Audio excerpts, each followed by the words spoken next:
there are creatures living in outer space.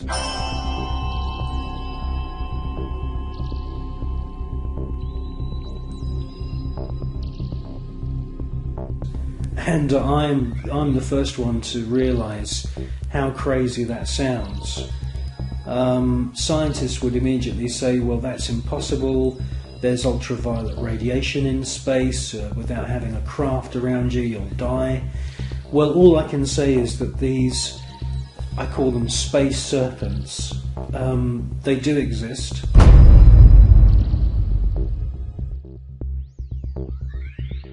They've been filmed by Story Musgrave, who's a senior space shuttle commander. He's been with NASA for 30 years.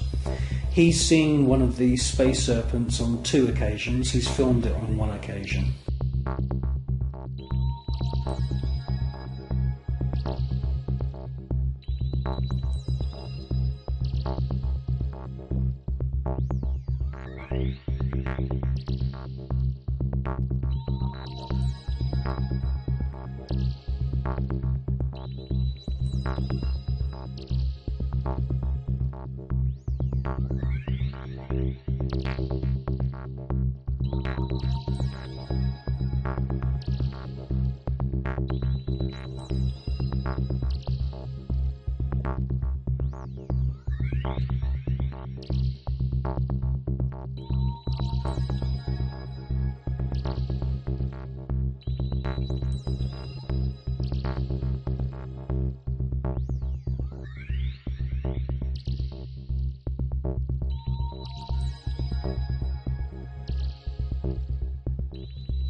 They've also been filmed from the ground, flying around in the upper atmosphere.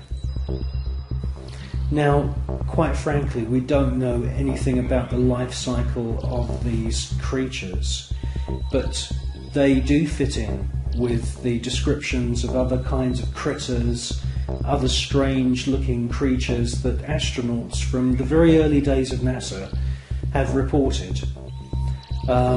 I suspect that they use some form of photosynthesis, and I suspect that they hydrate themselves by flying in the upper atmosphere of planets.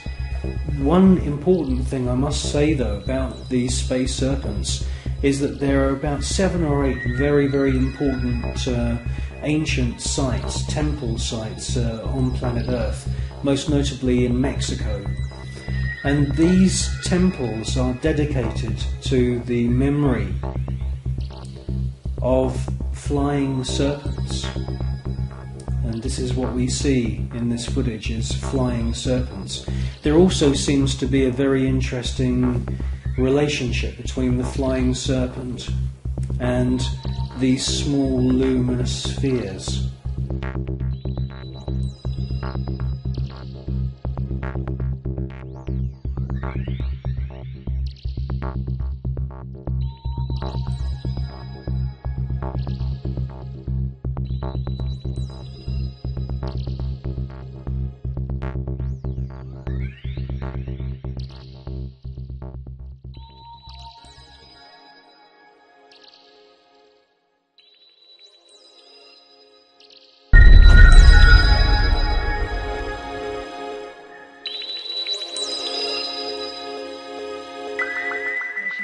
Houston, we are using the payload bay cameras right now to hopefully catch a glimpse of the Russian space station Mir as it performs an on-orbit burn. Though it will be difficult to pick Mir out from the stars as they pass behind us, the payload bay cameras are positioned such that they're looking straight back behind the orbiter, where the Mir is flying at about 850 nautical miles behind us. Well, obviously this is a massive faux pas that this piece of footage was accidentally broadcast. The person who's passed me this piece of footage is now dead. The footage that we see, mostly of UFOs, has been filmed with image intensifying equipment.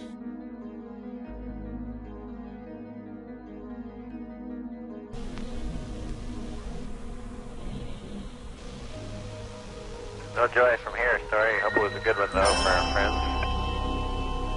Thank you, sir. We could not see it here either. We'll wait 2 or 3 more minutes till sunrise, and then at that time give you a go for KU stow. We're at a mission elapsed time of 7 days, 13 hours, and 17 minutes. This is Mission Control, Houston.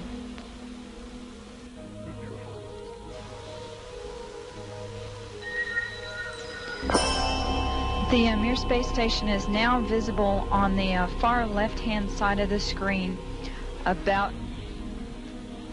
an inch from the bottom of this particular picture.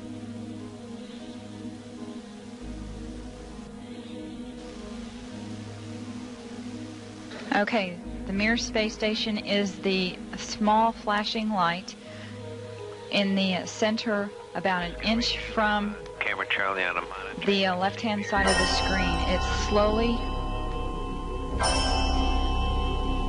Tally ho on the camera. It is slowly moving closer to the left-hand side and is has a very light flashing to it. We think on the middle of the screen, way to the left-hand side.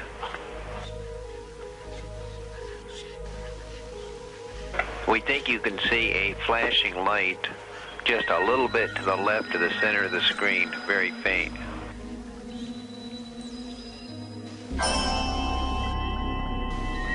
Yeah, we do see something flashing visually, but we're not sure that might be...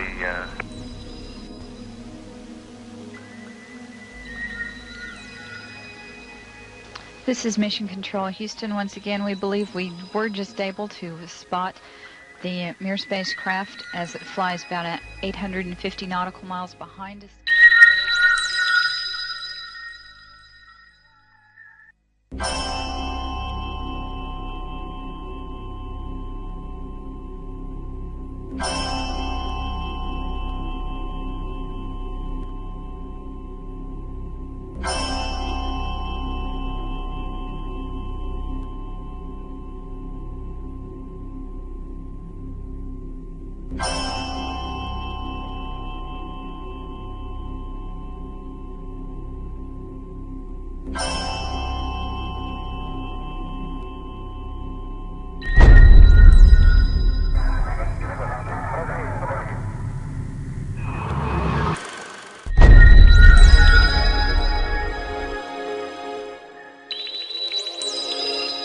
Yes, STS-80 was a very, very strange space shuttle mission.